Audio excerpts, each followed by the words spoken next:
Turagushimye data wa twese udukundiye kubaho uduhaye umwanya wo kugeza amasaha tukiriho aho twicaye mu ngo zacu mu matsinda mato n'amanini y'imiryango. Turagusabye gutweze kandi utuboneze nuhamagara bera tuzagusanga twishimye. Tumaze kwiga byinshi bidusaba guhinduka kwa mu itorero ryawe tukaba ku isi tuzi naho igihe kigeze.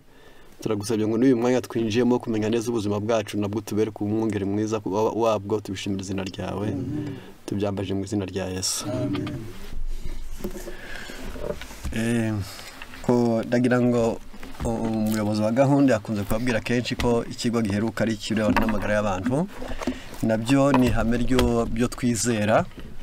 Ntabwo ari rihimbano si ukuryoshya amagambo si no kwireherezaho abantu, ahubwo ni ubundi buryo bw'ubutabazi Imana yageneye imperuka. Imana ishaka gukiza abanyabyaha iberetse Yesu, ikabakiza ibinyoma iberetse umuburo uheruka, yarangiza ikabakiza n'umubiri ikoresheje ibyaremwe. Izo nzira zose ni z'ubutumwa bwa Marika wa gatatu akoreramo. Niyo mpamvu dufite umutwe w'amagambo w'uyu munsi utubwira amagambo make cyane tuvuga ngo ibitera indwara n'ibizivura. Aho niho turi bwerekeze amaso yacu uyu munsi. Izi ndwara muri kureba ku isi ni wo mutwe w'amagambo, ariko kuba bizi neza basoma Bibiliya zabo. Ubutabazi bwa Yesu bwahoze buri gihe n'ubundi bugoboka abantu, bukayoboka butitaye ku mutima gusa ahubwo bwitaye no ku mubiri. Muri Zaburi 103 umurongo waho wa mbere kugeza 3 hatubwira ngo umutima wanjye himbaza Uwiteka, mwabindimo byose mwe muhimbaza izina rye ryera. Umutima wanjye himbaza Uwiteka, ntiwibagirwe ibyiza yakugiriye byose. Umurongo wa 3 ni ubabariye ibyo wakiraniwe byose agakiza n'indwara zawe zose. Urukumva kubwo afite imirimo ibiri, ni ugutuma ubabarirwa ibyo wakiraniwe kandi ukongera ugukizwa n'indwara. Muri Zaburi izo ndwara ziba zavuye ni Zaburi 107 umurongo waho n'uwa 17 kugeza 20. Izo ndwara ziba zavuye ibirimo arimo bibabarizwa ibicumuro byabyo no gukiranirwa kwabyo. Imitima yabo ihuga ibyo kurya biva bikajya, bakegera amarembo y'urupfu.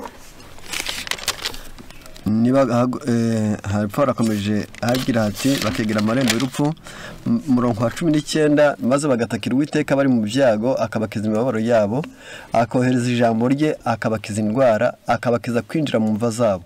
Abo bishimira Uwiteka, bashimira Uwiteka kugira neza kwe n'imirimo itangaza yakoreye abantu. Urumva kubwo indwara zivuzwa aho zavuye, nuko abantu bahuzwe ibyo kurya bikava iyo bikajya iyo bijya hose. Ibyo turabivugaho gato cyane tugarutse. Ntabwo ibyo tuvuze nk'ibyo kurya kubihugwa byose, ntabwo harimo bya bindi abantu bipangiye kurya Imana itarabibageneye, ahubwo ni uguhugwa iby'Imana yabapangiye. Ukurikiranye muri Mariko 16 ubwo nashaka kubereka neza ko kwigisha abantu ko barengera amagara yabo ni ihame rya Yesu. Niyo mpamvu avuze ku murongo wa igice cya 16-17 kandi ibimenyetso bizagumana n'abizera ni ngibi: bazirukana abadayimoni mu izina ryanjye, bazavuga indimi nshya, bazafata inzoka kandi bazanywa ikintu cyica ntacyo kizabatwara na hato. Umurongo wa 19 ni uko umwami amaze kuvuga atyo yavuze byinshi cyane. Iyo ni ibimenyetso byo gusa bagomba gukiza. Ndagira ngo bajya hirya no hino bakiza, twari kureba ko bafite n'ibyo bamarira uyu mubiri wacu. Mu nshingano dufite zo mu minsi y'imperuka nk'abagorozi kandi bemera n'ivugurura, twemerwa ko byanze bikunze umutima ari muzima ariko umubiri urwaye umubyizi wundi waba muto. N'umubiri ari muzima ariko umutima urwaye n'undi mubyizi waba muto. Birakwiriye ko byombi bikorana kugira ngo tugere ku mubyizi ukwiriye mu by'umubiri no mu by'umwuka. Mu gitabo cyitwa ubutumwa ku basore page 231 ni inshingano yacu. Ni ikibazo babajije baravuga ati que peut-on faire pour arrêter la vague de maladies et de crimes? Ni iki twakora, dukora iki? Ni ikibazo tubajijwe. Indwara zirahari, hari umuvumba wazo ku bakuru n'abatoya, impinja n'incuke, ibitambambuga n'abasore. Aho hose indwara zikomeje kugenda zoreka abantu. Dukora iki? Ni ikibazo. Yarangiza ubwo rero kimwe mu bisubizo byabyo nibyo biba bituzanya ahangaha, ni ukugira ngo nibura buri wese abigiremo uruhare kugira ngo bikurebe bindebe biturebe, buri wese amenye ukuntu yahagarika uyu muvumba. Kuko gupfa k'umuntu umwe n'uguhomba ku isi yose, kugwara kumwe n'ugihombo cy'isi yose. Isi birumbije iyo umuntu umwe arwaye, niyo mpamvu buri gihe ako batabizi yibwira ngo ni wa wundi wabaye gusa ariko wabaye niba arwaye yari umuhinzi ubwo bivuze neza ngo ubwo ibyo twamuha ahagaho bizabura niba yararwaye ari umutegetsi ubwo byanze bikunze amahame yayoboraga yose azapfa niba arwaye yari mwarimu ubwo byanze bikunze abanyeshuri barahombye kandi ubwo abanyeshuri bahombye na mwarimu n'ababyeyi barahombye niyo mpamvu niba yarasanzwe atanga inama umuntu umwe gusa yapfuye cyangwa arwaye isi bihombye ku batabizi nicyo kibazo gikomeye cyane niba yari afite iduka karikinga ubwo byanze bikunze aho tugura haragiye niba yari ashinzwe amazi ubwo turayabura uwo munsi niba se yari ashinzwe korora ubwo byanze bikunze amatara abura ku bayakunda yarangiza niba yari ashinzwe tagisi ubwo zirahagarara ziragabanuka niyo mpamvu buri gihe hakwiriye gukorwa mu mbe niki twakora ngo duhagarike uyu muvumba w'indwara hepati qui entraîne la famille humaine vers la ruine et la mort kuko biri kugenda bijyana umuntu mu kurimbuka no mu rupfu. C'est vrai que la cause principale du mal provient de ce qu'on se livre aux appétits et aux passions. Niba ari ukuri tukaba tubyemera ko burya indwara aho zikomoka ari ugutegekwa n'ipfa ndetse n'irari gutegekwa n'ipfa n'irari niho bishingiye naho niyo marembo magari niyo mpamvu tugomba kubyibazaho tukabitekereza aho nta nubwo ndi buhatinde cyane icyo nashaka kwibaza ngo mbe niba ari ukuri ko byanze bikunze kiretse ubisomye mu gitabo cyitwa abakurambere n'abahanuzi page 549 mu kigo kivuga ngo Samsoni haratubwira ngo imirire bantu ngo ni bake cyane rare ni bake nimboneka rimwe ni barakabije ni nyaranga bazi ko ibyo barya ari byo bakomoramwo amagara mazima bazi ko ibyo barya ari byo bakomoramwo imico myiza ngo bazi ko ibyo barya ari byo bakomoramo kubingira akamaro kandi bazi ko ibyo barya ari byo bakomoramo umurage wabo iteka ryose niba ari amagara mabi ubwo ni imirire mibi uyarangiza niba ari imico mibi ubwo ni imiriro mibi niba ari ukubaho gusurimbura mu maro ubwo ni imirire wariye mibi niba umurage wawe uzaba nabi ni imirire mibi ariko nunarya neza uzakuramwo amagara meza uzakuramwo imico myiza uzakuramwo kubingira akamaro kwisi uzakuramwo umurage wawe witeka ryose niyo mpamvu bigomba gutekerezwa maze Paulo akakubwira ngo namwe iyo murya cyangwa munywa cyangwa mukora ikindi kintu cyose mukorere byose guhimbaza Imana. Rero turagerageza gusa nabihutana iyi ngingo kugira ngo nibura buri wese agerageze kutwumva indwara niki bwazo indwara ziterwa niki ibwirwa niki kurwaye ese hari indwara ziyoberanya mu murwayi. Ingingo ya 5 ni indwara z'akarande zibaho. 6 waruzi ko umubabaro utera indwara. 7 hari indwara ziterwa no kudamarara. Ibyo bintu byose turabinyuramo twihuse gusa byangirwa rwabyo gusa kugira ngo tuzagere ku muti ariko abantu banazi naho indwara ziva. None indwara niki? Usomye igitabo cyitwa twebwe n'abana bacu ugasomamwo ingingo itubwira ngo qu'est-ce que la maladie, bakagusobanurira neza bakubwira ngo nungingo zitaza umurimo wazo n'ingingo zitawushoboye n'ingingo zitazi gukorana n'izindi n'ingingo zitazi kwirengera ubwo umuntu abarwaye. Iyo bigeze igihe urugingo rukabaho niba ari ijisho rikananirwa kureba ubwo zijyana niba umurimo wazo ubwo ryana niba gukorana n'ubwonko rikaba ritazi gutandukanye ibyo bintu bikaba flu gusa ukabona ari ibintu by'akajagari. Ubwo kurwara n'urugingo rutaza umurimo warwo, kurwara n'umurimo n'urugingo ruza ariko rwahunaniwe, kurwara n'urugingo rwananiwe gukorana n'urundi, kurwara n'urugingo rwananiwe kwikingira. Ubwo umuntu bavuze ngo l'homme malade, ubwo muri ako kanya umuntu abarwaye. Ibyo rero ubwo aho ntabwo mpatambuka niba amatwi yawe atumva kandi ahari ubwo urarwaye. Niba amaso yawe atareba, niba udahumurirwa ku mazuru, niba urya nturyoherwe, niba umira ntibigende, niba igifu kitagogora, niba amara yawe utituma kandi uyafite ubwo ugize ute urarwaye. Nibyo yarangiza kiraba ikibazo. Niba biguhera mu gifu ntibijye mu mara, niba biba mu mara yarangiza ntibisohoke ngo ujye kubituma bigenewe kwituma, niba amaraso atageraho yagenewe ubwo urarwaye. Kubw'ibyo ndagira nti iyo ni ingingo ya mbere. None se indwara ziterwa n'iki? Izo nazo ziterwa n'ibintu byinshi cyane. Ubwo bakwiriye kumenya neza. Iyi ngingo ya 2 nayo ntabwo turi bugerageze twamaze kureba yuko ngo bakegera amarembo y'urupfu bitewe nuko bahuzwa ibyo kurya bikava iyo bijya hose. Noneho ntabwo ndi bugerageze gusa n'umuntu uri bugerageze kubitindaho. Zimwe ni indyo mbi, icya 2 ni indyo ikennye, 3 ni indyo ishaje, kane ni indyo yanduye. Ibyo ni ibice bine bya mbere indwara zishobora guturuka ku byo kurya gusa. Ni uko umuntu yaba ari indyo imbi cyangwa indyo ikennye cyangwa indyo ishaje cyangwa indyo yanduye. Ibyo biri mu bintu byatuma ibyo urya bitakuyoboka cyangwa se ngo bikurengere mu buzima. Ubutamenya nayo ni B yabyo. Iyo yari A ni guturuka ku mirire. Hari ibindi byica abantu: ubutamenya, ubunebwe, ubwenge buke, umutima mubi, kutizera no gukunda cyangwa se gahunda nke mu mirire. Ibyo nabyo ushobora kubigira byiza nibyo byabyo kugira ngo ariko ubutamenya ndanze nk'ikitegererezo ku banyumva baraza kunyumva neza be kubwirwa bigora yarangiza bazirikana ibikurikira. Ubuze butamenya ni nko kujya kubona ukabona muri kino gihe umuntu afaje beterave agafata n'inanasi agasya agakora umutobe yarangiza akavuga ati beterave iryoherera cyane cyangwa se nabi ikagira ikintu kitaryoshye yarangiza bigatuma aba bantu batagira amahirwe. Ubwo bumenyi buke buhuza imboga n'imbuto bugatuma bibagwa nabi. Ibyo bikaba bidahura. Ibyo ni ubutamenya. Azagwara indwara ya beterave yahuye na inanasi ariko azaba bitewe no kutamenya cyane, kuko abantu bigana kandi kose ku buryo bigana kwambara, bakigana kuvuga, bakigana kugenda, bakigana kubaka, yewe nunashaka bakigana no gusubiza bakamenya ko banigijwe bitewe nuko kandi turi muri bafite caractère imitateur. Bigatuma abantu benshi cyane ubutamenya butuma ubunebwe nabwo bushobora gutera indwara, ubwenge buke bushobora gutera indwara, umutima mubi ushobora gutera indwara, kutizera bitera indwara, gahunda nke mu mirire bitera indwara.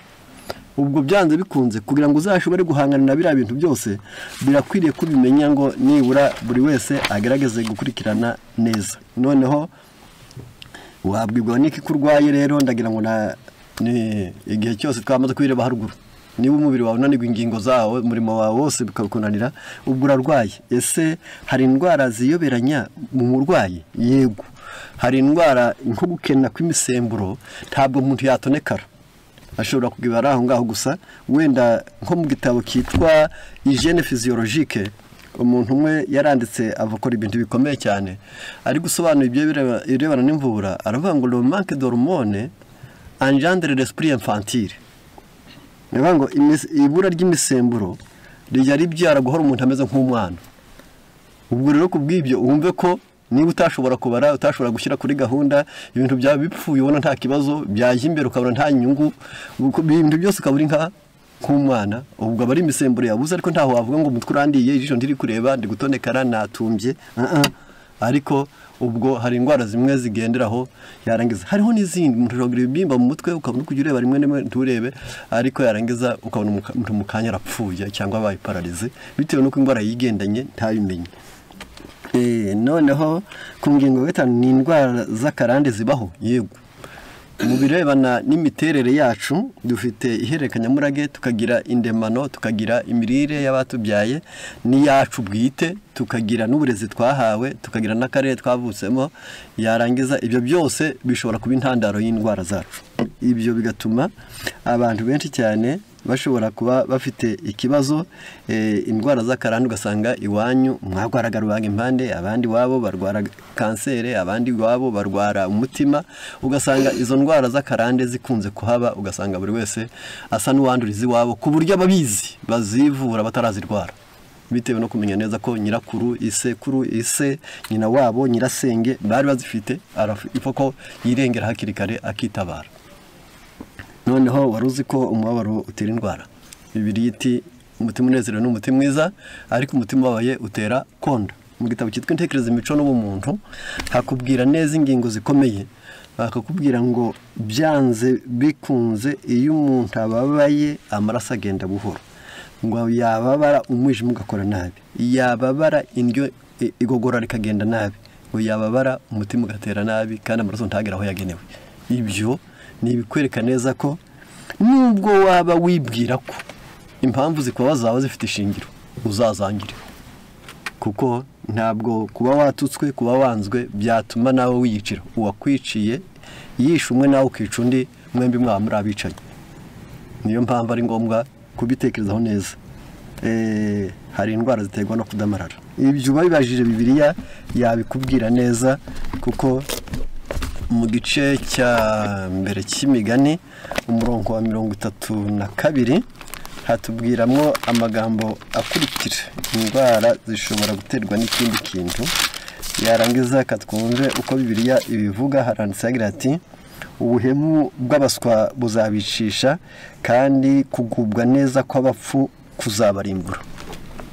Urukumva ko ubwuyu tekereza ko ubukimwishe no kugubwa neza none bavuze ngo ubuhemu bw'abaswa buzabarimbura ariko kugubwa neza kw'abapfu nako kuzabarimbura. Ndasubiramo ubuhemu bw'abaswa buzabicisha kandi kugubwa neza kw'abapfu kuzabarimbura ariko unyumvira wese azaba amahoro adendeze atagira atikanga ikibi.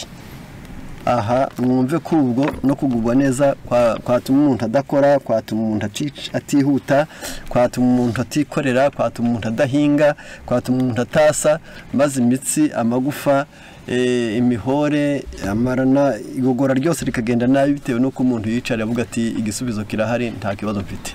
Iyo niyo mpamvu ari ngombwa kuzirikana ibyo bintu byose. None dukora iki ngo duhagarike umuvumba uko nonekara umereye isi nabi? Numvishije nanyura muri byinshi byatuma twivura uyu munsi ariko nkifuza ko buri wese agerageza kuzirikana neza. Mu gihe Bibiliya itubwira ngo namwe yo murya cyangwa munywa cyangwa mukora ikindi kintu cyose mukore byose guhimbaza Imana, abantu benshi cyane ntibazirikana neza ko iyi mibiri yacu ishobora kuba yanduye. Buriya kugerageza kwisiga no kwambara neza utariye neza yarangiza bihwanye no gupasa umwenda utameshe ntacyo waba ukoze. Rero kubw'ibyo birakwiriye ko abantu bamenya ibi bikurikira. Impamvu iyi mibiri yacu yibikamwe imyanda yarangiza ikandura, yarangiza yamara kwiyanduza y'ubwayo ikaba ikibazo gikomeye cyane. Niyo mpamvu dushaka kubanza twareba ngo icyo twakora ngo turogore amaraso y'ubwayo gusa ngo yoge noneho tuyamese tubone duti imyanda hanze. Kuba byumva babizi ufashe concombre, urunyanya, beterave, karoti na seleri, ibi bintu uko ari bitanu ukabikoramwo ibyo bita smoothie ukabyivuza, wabisanga mu gitabo cyitwa Santé par les boissons page 226. Wabisangamo amagambo akomeye kubabizi kugira ngo nibura igihe cyose dukora tiye dupfa no gukora ariko tiye dukora ibintu tuzi n'impamvu yabyo, kuko ntabwo turiho mu gihe cyo gupfa gukora gusa ahubwo turiho mu gihe cyo kumenya ibikwiriye gukorwa mu mwanya wabyo mu gihe cyabyo. Ibi aravuze ibi byakora bya ngo la cure detox, uburyo bwo kwirogora, kuko detox nibyo bita nibyo ngo ni rendre pire cyangwa se enlever toxine dans le sang, uburyo ufata imyanda imeze nk'uburozi yarangiza ukabona mbese wenda kugira abantu babyumve neza asa n'utekereza warwaye uruheri runyenya kandi amazi akuvuyemo agatwika n'ahazimenya inyuma ku ruhu, ubwo haba harimo ibyo bita toxine. Ahangaha muraza kuhakurikirana neza, hari impamvu. Iyo ufashe ibi bintu ngo appelé aussi cure depurative elle est la cure par excellence. Iyi kire yo muri urwego rwavuzwe tumaze kuvuga haruguru igizwe na concombre, urunyanya, beterave, karoti na seleri. Iyo bayita ngo niyo koza niyo gusukura, yarangiza imyanda nk'uko ubona umwenda bawuvuguta bagashyira mu mazi ukabona imyanda ivuyemo, ni nako ibi bintu ko ari bitanu byinjira mu maraso imyanda igasohoka, yarangiza ugasa n'usigaranye amaraso meza. Désintoxiquer consiste à éliminer les toxines. Kurogora bihwanye no gukuramo imyanda mu maraso. Le vieillissement précoce et la majorité de maladies chroniques propres à notre époque, y compris le cancer, sont en relation avec l'accumulation de toxines dans l'organisme. Kubumva ururimi ubwo byabafashe cyane iri saza ryihuse, aho ubona abantu ukabona itoto ryabo rigenda riba rike, ukabona ubushobozi bwabo bugenda ari buke, ukabona umuntu aragenda arapfunyara yagize iminkanyara afite imyaka 20 30 40 ukabona 50 wamukeka mu 70 ugasanga hari aba 70 bamurusha itoto nta kindi kibitera ni imyanda bitaravuye mu maraso noneho kubw'ibyo igasigara imeze nkaho kubika iyo myanda mu maraso bihwanye no kubika umunyu mu mwenda noneho ubwa ugasaza buri munsi niyo mpamvu avuze ngo le vieillissement précoce est la majorité de maladies chroniques propres à notre époque ati uko gusaza ubusabusa cyangwa se vuba ndetse n'indwara z'ubumuga indwara zabaye akarande zikwiranye na kino gihe cyacu y compris les cancers ndetse na cancer ikabamo sont en relation avec l'accumulation de toxines dans l'organisme bifitanye isano nizo ndwara ni duko kwirundanya kw'iyo myanda mu mubiri w'umuntu ainsi donc le traitement doit commencer par une cure de désintoxication kubivura rero bizagusaba kubanza wanga ibyo bintu birogora inyariye de mieux pour favoriser l'élimination des toxines que les boissons saines nta kindi cyakuvura k'ibinyobwa byiza ibyo binyobwa byiza ubwo bakubwiye bya bindi bizakora iki ibintu bizagukuramo inzoga cyo ni cyambere kabiri bizakurogora gatatu bizungura umubiri wawe kane bizatuma ibyo bizagukuramo imyanda yose yica nibirebire icyo nashaka kuvuga gusa byo ngabwe gusa ibi bintu biramutse bikozwe neza iyo ni ya concombre ni bwa runyanya ni ya beterave ni ya karoti na celery bisike yarangiza nushaka kimwe ufite ubushobozi ugishyuka kwabyo yarangiza ubyo bimuhakurikije nushaka ubivange ntacyo byabitwaye kunywa kimwe kwacyo ikindi kazanguka urumva ko ubwo byaba ari ubwoko butanu ariko bwajyana bikaba ntacyo bitwaye kandi wakoresha kimwe akaba ntacyo bwishe ubwo bivuze ngo ahangaha ntabwo ndi uhatinde aho nashaka gusa ngo muzirikane byarira ijambo ryo kuzirikanwa ngo mbe dukora iki igihe cyose kwaba ari ukurengera abantu ngo nibura turebe ikindi cyakorwa hari ikindi nacyo cyakorwa ni igihe noneho bakubwira ibikurikira turacyari mu bya bintu byitwa kurogora amaraso kandi dushaka ko buri wese yabyumva neza ibyo ntibyatugora igihe cyose waba umaze kubimenya kuko bifite akamaro kanini bifite ibyo bye bakubwira bati ongera kandi ufate tase y'umutobe w'indimu ubwo no gufata umutobe w'indimu enye kuzikoresha 3 zo ku rugero ugafata amazi amatase 3 ndasubiramo ni tase imwe y'umutobe w'indimu wawukuye mu ndimu enye cyangwa 6 ukavanga n'amatase 3 y'amazi ugashyira mwakayiko gato bicyo bita kirikima cyangwa abandi bita turmeric yarangiza ugashyiramo akayiko gato kubuki cyangwa se isukari bita stevia yarangiza y'ubwayo gusa ariko ashyiramo akayiko gato impamvu yo kubanguka gato ni uko umubare munini cyane w'abantu bakunda ibintu biryohereye cyane hari igihe biryohereye cyane byo bitabakunda cyane igihe batavuye ndetse muri Bibiliya hatubwira ngo umwana wanjye nubona n'ubuki nabwo uzaryeho buke twari tubwemerewe ariko umuntu nawubona azaryeho buke biriya bintu biryoherera ntabwo bisabwa ko umuntu abirya ngo abihage uko ipfa rye rishaka bisabwa kutaganza amaraso ngo biryohere kugeza ubwo amaraso ahinduka ururyoherere bisaba ko amaraso yacu agomba kuba arimo akantu gashaririye biradufasha mu buzima niyo mpamvu tutemererwa guhora ndatanga icyitegererezo muri gitabo cyitwa l'essentiel de l'évangélisation sanitaire havuga akaga k'ibiryoherera bavuze ko fanta imwe gusa yibita soda fanta orange cyangwa se citron yarangiza byo kugira ngo uyu uryoherwe wumve ko karyoshye basobanuye gusa akamaro ko kunywa amazi arimo indimu baravuze ngo presser le citron avec de l'eau diluer la mélasse servir dans un verre large décollé des morceaux de citron zafata ayo mazi yarangiza uyavange yarangiza unywe ariko incamake ndi buvugeho cyane ni iyi ngiyi ikurikira nicyo bimaze ni ibintu 9 kunywa ayo mazi arimo indimu stimule naturellement et de la façon saine qu'une tasse de café bitera imbaraga mu mubiri kuruta kunywa ikawa kabiri désinfecte la bouche et la gorge indimu mu kuyinywa mu mazi ikigenda ikarogora akanwa n'umuhogo, ubwo ni gihe harimo imbuto z'indwara. Gatatu, erezede areduire remicosité, ibikorwa byanze gushira urahuguta inkorora igakira bikavamo ndetse n'ibimyira. Augmente la défense contre les infections, amazi arimo indimu atuma indwara z'ibyuririzi zitagushobora. Elle neutralise et élimine les toxines grâce à leur pouvoir intoxicante cyangwa se antioxidant. Iragenda ikaburizamo kandi ikica imyanda bitewe n'ubushobozi bwo gukingira umugese mu mubiri w'umuntu.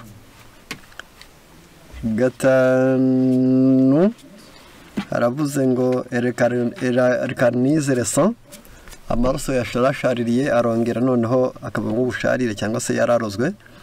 Elle combattre l'arthrite et les douleurs des raisons et les muscles. Amazi arimo indimu aragabanya yarangiza akatuma abantu batongera kurwara mu ngingo, bigatuma amagufa yabo batarwara kandi imihore yabo ntikunde kubarya. Cya munane, elle prévient la formation de calculs rénaux grâce à leur haute teneur en acide strique. Bitewe n'indurwe y'indimu nyine yigeze mu mubiri bituma imisenyi itirema mu mpyiko. Icyo ni akamaro ka munane k'amazi arimo indimu. Igiheruka, elle apporte des minéraux, particulièrement de potassium et de magnésium, contrairement au café qui provoque la perte par l'urine. Iyo umuntu anyoye amazi arimo indimu, ayo mazi y'ubwamwongerera yitwa potassium, yitwa magnesium, ni imyunyungugu ikomeye. Imwe ihagarara mu mitsi ndetse no gukingira kanseri, undi ugahagarara ku mutima no ku mpyiko zigakora neza. Ngicyo impamvu ni ngo limonade pour commencer la journée, pour beaucoup l'effet énergisant du citron est même supérieur à celui d'une tasse de café. Abantu banywa amazi arimo indimu mu gitondo batangira akazi bafite imbaraga kuruta uwanyoye ikawa, kuko abanshi bayinywa ngo ikangure umubiri. Rero kubw'ibyo uretse kuba ayo mazi gusa ari ukuri ibyo byose, ahubwo no mu buzima butaraga buriyongera, mu mitsi hakoroha, yarangiza imbaraga zikiyongera, yarangiza ndetse n'ubwenge bukaruhuka mu buryo butagoranye. Tugiye rero kuri hahandi bya bindi twabonye byo gufata litiro y'amazi kubivanga na seleri na chou brocoli, onyo na karoti ndetse na persile na tungurusumu duheke tubiri n'ikiko cya erayo ndetse n'akunyu kagikukuri. Ndasubiramo, ni litiro y'amazi, utubabi dutatu cyangwa se udutitigiri dutatu twa seleri, chou brocoli kuyihagura kakantu kameze kameze nk'ururabyo ntuyifate yose, onyo imwe, karoti ebyiri, gufata akashami kamwe ka persile ndetse uduheke tubiri twa tungurusumu ariko waducagaguye, ikiyiko kimwe cy'amavuta ya erayo n'agakukuri gato. Ukabiteka kugeza ubwo ya litiro imwe n'igice isigarana, ukabiteka na wabicagaguye, noneho ugasigara na igice cya litiro, wamara gusigarana kimwe cya litiro, ubwo amaraso aroroha, ukiyagarika neza inda zo kubivuga imyunyungugu yawe ikagenda neza. Ubwo ni ubundi buryo bwo gutuma tubaho ariko neza. Ngiye kujya ku ngingo ndi buyite iyiheruka kugira ngo nibura buri wese agerageze kumva ibikenewe. Muri iyi si abantu benshi bagiye bazimizwa no kunywa ibisindisha kugira ngo uzikire warazinyoye, no kugira ngo utazazinywa, no kugira ngo nibura abagukomokaho batazazigira mu maraso. Bikeneye inzabibu, indimu n'ironji na pome, inkeri ndetse n'umwembe. Uyu mutobe w'ibi bintu uko ari bitandatu bigahuzwa, byamara guhuzwa umuntu akabisya, bigatuma tugera ku rugero rwiza rw'ubuzima, aho bakubwira ibikurikira. Ndaza kubisoma. Avec un fruit entier ou avec des jus, on peut réaliser 1 kg de tox de façon agréable et sans avoir faim. Umuntu akoresheje ibintu uko ari bikurikira yaba afashije mu buryo bwatuma uyu mutobe wamufasha ubwa wakora icyo bita le kilo de fruits consiste à la prise de fruits seulement sous forme de smoothie, de jus ou entier. Ushatse wazikoresha kuri yaziri, ubundi wazikoresha ari nk'ingwe igikoma wabiseye, Ravuze ngo pendant 1 ou 2 ou 3 jours consécutifs wabikoresha iminsi 2 kurikiranye cyangwa 3 il est permis d'ingérer n'importe quelle quantité de smoothie jus ou fruit entier ushatse wabikoresha ku rugero runaka ariko byakora iki rero ari byo dushaka kureba ziriya mbuto ziramutse zifashwe ndavuga inzabibu indimu n'ironji ni pome ni inkeri n'umwembe haravuze ngo la durée d'une cure ne devrait pas dépasser les 3 jours. Byaba biza gukurikirana bikwiriye kuyikoresha nibura iminsi 3. Les cures de plus longues ne sont pas recommandées en général. Ntabwo abantu bose babasabwa kuzabikoresha igihe kirekire. Les dates doivent être réalisées sous la supervision d'un professionnel de la santé, cyane cyane bigakoreshwa ku bantu bazi by'ubuzima. Bwa mbere iminsi 3 iremewe byikurikiranyije. Kabiri la contre-indication d'une cure de fruits sont les mêmes que pour le jeûne. Ati bigira amategeko rero hakurikije uko ubuzima bumeze kuko bimeze nko kwiriza ubusa. Niyo mpamvu bashatse kutubwira ngo nibura abantu benshi cyane baje bazirikana ibisabwa kugira ngo turebe igihe cyose kuko kwiriza ubusa kugira amategeko nako. Baravuga ngo le jeûne complet ne consomme que de l'eau. Umuntu akwiriye kwiriza ubusa ariko akaba yanyoye amazi. Cure de détox dépuratif le plus radical, la privation d'aliments provoque une série de changements métaboliques principalement kubikora ntacyo wariye bifite icyo bihindura mu ngingo z'umuntu ariko icyo nshaka kuvugaho ndavugaho ku bintu bigira bavuze ngo iby'ubwabyo gusa bifata ibyo bita mobilisation de réserve d'énergie imbaraga zigiye gushiramo zirongera zikagaruka. Kabiri elimination de toxines imyanda ivamo ngo nakamura ko kwiriza ubusa. La diminution de la production interne de toxines noneho igabanuka ry'imyanda imbere mu mubiri. Ralentissement de l'arrêt de l'auto-intoxication intestinale amarara zibuka neza uburozi bwari burimo bukavamo. Jeûne court ukabukwiriza ubusa guke cyane. Le jeûne court d'un jour répété pendant un certain temps sont préférables et plus efficaces qu'un unique jeûne de plusieurs jours consécutifs. Kujya ufata umunsi ukawiriza mu busa byakiza indwara kuruta gukora ibyo bita gonginike mukora igihe kirekire. Noneho bizabyara iki rero icyo nihutira cyane nuko baratubwiye ngo kwiririrwa imbuto byakora murimo nkaho umuntu yiriwe atariye. Bati contre-indication de jeûne dore abantu batemerewe kwiriza ubusa. L'enfance umuntu akiri muto tebakamwiriza ubusa. La grossesse et l'allaitement umugore utwite n'uwonsa nabo. Le diabète umuntu afite diabète ndisi byiza. La minceur indice de masse corporelle inférieure à 20%. Iyo uri kugenda wonda cyane tukabikurikirana. Le maladie grave et affaiblissante ni indwara zitera cyangwa se indwara zikomeye zitera konda cyane zica intege. Ibyo nabyo bitumye umuntu atakwemererwa kwiriza ubusa.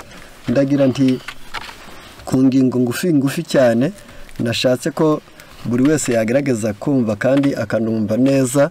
Naho ngaho nashatse ngo nibura buri wese agerageze kumva aho twakwita ko tugiye kurwanya icyo navuga ngo turwanye ibintu bisaba by'inzoga. Biradufasha kugira ngo nibura buri wese agerageze kumva cyane kuko turiho mu gihe gikomeye cyane kandi gisabwa ko dukurikirana neza twitonze.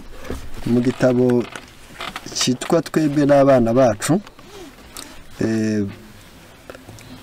page ya 272 harimo iri jambo rikurikira kandi nshaka ko buri wese yagerageza kumva. Ntabwo turi bubitindeho cyane ahubwo turajya dushaka ngo nibura buri wese agerageza kumva ibyo abuzwa n'ibyo yemererwa. Uko nko ku page yacyo 188 mu gitabo cyitwa twebwe n'abana bacu harimo iri jambo rikurikira. Harimo iri jambo nshaka ko dusoma. Ravuze mu byago byose byunamiye mwene muntu kunywa inzoga nibyo biza ku mwanya w'imbere. Ibi bintu zirikanwe neza ko kunywa inzoga biri kuza mu mwanya w'imbere mu guteza ikibazo. Inzoga ziracura inkumbi mu bantu b'inzego zose, nubwo inzoga ari isoko y'ubutunzi no gukomera kwa bamwe, ariko niyo ntandaro y'umubabaro n'ubuhanya ku bandi, kandi ni urukozasoni n'umutwaro ku bantu bose. Zirikana ibintu bikurikira bitatu: nubwo inzoga ari isoko y'ubutunzi no gukomera kwa bamwe, ariko niyo ntandaro y'umubabaro. Aravuze ngo niyo ntandaro y'umubabaro, cyo ni kimwe, n'ubuhanya ku bandi. Ni intandaro y'umubabaro, intandaro y'ubuhanya, kandi ni urukozasoni n'umutwaro ku bantu bose. Ibi ndagira ngo bigaragare neza ko abantu benshi cyane bagomba kumenya neza impamvu yo kwirinda iki kintu. Noneho ugiye kure cyane ukajya ku buzima bw'abantu, maze ukajya kukurinda icyo twakora ngo nibura ubuzima bwacu burindwe, hariho no kumenya neza. Nagerageje gusa n'ushaka kugira ngo ngire ku tuntu duke, ariko nshaka ko buri wese yagerageza kumva. Muri kino gihe hari igihe tukura indwara mu kurya ibintu bifitanye isano n'inyamaswa. Muri ibyo sano bifitanye isano n'inyamaswa, ubwo ni inyama zisanzwe z'amoko yose. Noneho hakaba n'ikindi kibazo, ni ibikomoka ku matungo ariko bindi utari inyama, ngo ni nk'amata n'amagi, ibyo na fromage. Noneho iyo uganiriye n'abantu benshi cyane bafite uko bibwira mu bwenge, kandi uko kwibwira niko kwatumye nshaka ko nibura ko bivugaho. Ni Bibiliya itubwira ko inyama zirimo amoko menshi. Kuba bisoma muzasome ko bavuze ngo mu Bakorinto ba mbere 15 havuga ibi bikurikira. Ngiye gusoma nkabona ngasobanura mu minota mike cyane, ari uburyo bwo kurangira abantu bajye bareka kwibeshya, ahubwo bige, kuko uburyo bwiza bufasha umuntu ni ukwiga. Ni igice cya 15 cy'Abakorinto ba mbere. Ariko bamwe barabaza bati, abapfuye bazurwa bakite, kandi bazaba bafite umubiri ki wa mupfuwe? Icyo biba ntikiba kizima kitabanje gupfa, kandi icyo biba ntikiba gifite umubiri kizagira hanyuma, ahubwo ubiba akabuto bwako, kenda kakaba ari shaka cyangwa kandi kabuto, ariko Imana igaha umubiri nk'uko yawukageneye, kandi akabuto kose igaha umubiri wako ukwako. Inyama zose si zimwe. Ako niko murongo 39. Inyama zose si zimwe. Impamvu niyo tugiye kurikirana, ahubwo iz'abantu ziri ukwazo, iz'inyamaswa ziri ukwazo, iz'ibisiga ziri ukwazo, n'iz'ifi ziri ukwazo. Icyo nshaka ngo mwumve gusa n'iri jambo rivuze ngo ifi si inyama, ahubwo ifi nazo ni inyama. Nicyo noneho icyo nitaho cyane ku bantu babikurikirana neza baba babizi. Reka njye ku ngingo ifi. Buno ziri mu abantu benshi cyane bitewe no kumenyera udutoya, bazi ifi nini ntizibaho. Uduto n'utunini twose dufite umuhore, kandi ntabwo ari kimera, ahubwo ni ikinyabugingo nacyo. Ubwo ari ikinyabugingo rero ntabwo ndi buvuge mu byinshi cyane. Bavuga hano muri kino gitabo, bavuga ingaruka zifite ku muntu zigera mu 8. Ngiyewe ndasomeye 8 gusa kubwo kubahiriza igihe ngo nzarebe ukuntu nagera ku buzima bw'abantu. Haranditse ngo cancer. Il y a un niveau croissant de cancer chez les poissons. Hari kwiyongera cyane kwa kanseri mu mafi. Dans les lacs éliés, seulement 30% de barbottes sont atteintes de cancer de foie. Muri iyi nyanja yiswe Elie, bo barabamo amafi 30% kaza y'ubwayo yifitiye kanseri. Fati, le cancer chez les poissons ont été trouvés partout dans les continents. None kanseri ikomoka ku mafi imaze kuboneka ku migabane yose y'isi. None ubonaho twari bateka icyo kiyaga si ikiwacu, none hibonetse ku migabane yose y'isi. Se rapporte à réfléchir. Ibi birasaba ko abantu bicara bakabitekerezaho. Car les instituts nationaux de la santé ont constaté que le taux de mortalité de cancer avait augmenté chez les humains dans les régions où le cancer chez les poissons est le plus répandu. Bigaragara neza ko benshi bari kwicwa na kanseri cyane cyane aho bagiye bakoresha mu mafi ayifite. État donné que la pollution du lac Elie était très importante, bitewe no kumenya neza ko uburozi bwafashe iki kiyaga cyitwa Dinazina cyafashe hanini. Les souris qui ont été peintes de sédiments provenant du lac ont développé le cancer de la peau. imbeba zageze ubwo zishobora kurya kuri aya mafi zagiye zigira ingaruka yo gutuma nazo ubwazo zifatwa na kanseri y'uruhu. La mort de poisson en 1993, une mortalité massive de poissons a eu lieu dans différents états et des millions de poissons sont morts à cause de pesticides, de l'huile et de l'essence, de chlore, d'ammoniac, de métaux lourds et de toxiques et de différentes causes. Amafi menshi cyane yahuye n'iyi miti y'imyaka cyangwa se ifumbire mvaruganda, ibindi byanyoye esanse y'ibi bigenda mu mazi, ibindi byahuye za chloride zagiye ziva mu mazi ava mu migi yarangiza akajya mu nyanja. Harimo ibintu byinshi cyane byagiye byanduza. Ibyo byose ni imyanda yanduza amafi maze yaribwa akanduza abantu bakarwara. None bikazabyara iki? Bati bamwe rero bamubwira ati ntabwo ari nziza, ariko Yesu yaziriyeho. Niko bavuga ngo Jésus n'a-t-il pas mangé du poisson? Bati mbese Yesu ntiyaziriyeho? Ariko aravuga ngo oui, le récit biblique suggère qu'il est effectivement mangé. Birazwi ko yaziriyeho. La maladie est en constante augmentation. Mubanze mumenye neza ko icyo gihe indwara zari ziyongera. Ni ukuvuga ngo abantu niba ari cyo bari bitwaje, indwara zari ziyongera. Ndipo ni inama ku mirire. Il y avait beaucoup moins de malbouffe, de matière grasse, de sucre. Isukari icyo gihe yari itaraboneka, amavuta yari akiri make, raffinage, ibyo kunogereza ibyo kurya byari bitari byaza. Fati provenant de la consommation de poisson, ibi byo kubeta bikaza amafu, bikaza ibinini, bikazagira bate byari bitari byaza. La poisson avait moins de maladies à l'époque comparativement à aujourd'hui. Icyo gihe amafi yari afite indwara nke ugereranyije n'ibiriho none. Ubwo icyo nari nshatse kuvuga hariya gusa, ndagira ngo niba ngo en même endroit les poissons vivant dans une eau polluée par les égouts de grandes villes deviennent pour ceux qui les consomment une cause de maladie. Mu birere bimwe na bimwe aho imidugudu myinshi cyane usanga amazi yanduye yarangiza yo mu migi akajya mu nyanja, ifi zikayakoresha, ziba intandaro y'indwara nyinshi. Même si les landes plus loin sont pêchées à nos pires, nubwo zaba zavuye ku nkengero zikajya hagati ariko zigenda zariye, bishobora kwanduza. Il risque de rendre malade et à cause de la mort des gens qui ne suspectent pas le danger. Abataza akaga karimo bakabona.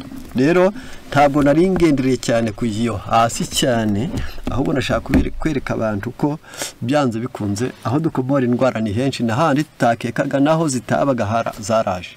Aho utakekaga no mu mboga no mu mbuto.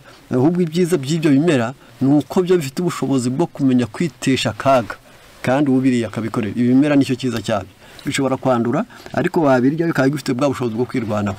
Rero mu mugambi nyamukuru w'icyerekezo cyo kumenya neza kwivura, reka duse n'abantu bazirikana ibi bikurikira. Dukeneye kwivura, nsubiye ku kintu gito cyane cyitwa indwara z'amagufa, nazo zabaye ikibazo. Ndagira ngo ntari butindeho cyane. Ni igitabo cyitwa L'essentiel de l'évangélisation sanitaire. Niho twasomaga. Navuga ko wenda kuba bikurikiranye ni page yacyo y'155. Niho y'icyo gitabo. Mu gihe dusatira iherezo ry'ibintu bibi gusa, tugomba kwirengera buri munsi. Dukeneye notre créateur désire que nous vivions d'une bonne santé. Mu mugambi nyamukuru Imana yari ishaka nuko tugira amagara mazima. Mu Rwanda gatatu rwa Yohana igice cya mbere umurongo wa 2. Mais plusieurs d'entre nous n'ont pas encore appris à bénéficier des bienfaits du soleil. Ariko benshi ntabwo bafite amahirwe yo kubona ibyiza by'izuba, puisque pour la plupart nous restons de longues heures enfermés à l'intérieur. Abenshi birirwa bikingiraniye mu mazu badahura n'izuba. Selon le docteur Ulrich, un expert en physiologie de la vitamine D de l'université de Boston, uyu nguyu w'umushakashatsi yavuze ko kutota izuba byongera ubwabyo gusa. Yaravuze ati yaravuze ngo la capacité de l'intestin à absorber le calcium et la phosphore. Iyo umuntu atota izuba amara ananirwa kukamura calcium nitwa phosphore, c'est qui est à prévenir l'ostéoporose, l'ostéomalacie, la fibromyalgie, la faiblesse musculaire, l'hypertension artérielle et l'agitisme. Kandi iyo vitamine D idufashwa no kota izuba tukayigira, igatuma ishobora gutuma iriya calcium n'iriya phosphore bishobora gukora, kuko iyo myunyungugu yombi phosphore na calcium byiyungurura neza, amara akabiyungurura neza ariko umuntu yose izuba, bitewe nuko yagize vitamine D. Yarangiza abayibuze bo ubwabo, ababuze ya vitamine D yanze kuneka, niko nagereranya, bitewe nuko nta zuba wose, ukaba wujwe kota izuba n'impamvu zinyuranye, ariko ndavuga kuri 3. Bwa mbere ni ukubufunzwe, kabiri ni akazi kaguhoza muri biro, gatatu ni ubunebwe buguhoza mu nzu, cyangwa se n'ubumuga bw'igihe kirekire butuma udasohoka. Ibyo byatuma urwara izi ndwara zikurikira: bwa mbere amagufa yamungwa, kabiri yabora, gatatu yazamo ibibyimba, kane imihore yagira intege nke, gatanu umuvuduko w'ikirenga w'amaraso waboneka, gatandatu amagufa yawe yagorama. Ako ni akaga kukura vitamine D. Amagufa yamungwa, yabora, yazamo utubyimba, imihore yagira intege nke, umuvuduko w'ikirenga w'amaraso, ndetse no amagufa koroha akagorama. Ibyo byose niyo bavuze ngo ni osteoporose, osteomalacie, fibromyalgie, faiblesse musculaire, hypertension artérielle et rachitisme. Ibyo bigaragara neza ko ubuzima bwacu tugomba kubufata nk'ababushinzwe, tukabufata neza. Icyo gihe ngo duhangane nabyo rero neza. Zirikana ibi bikurikira, ukeneye icyo uri budukurikiraneho neza.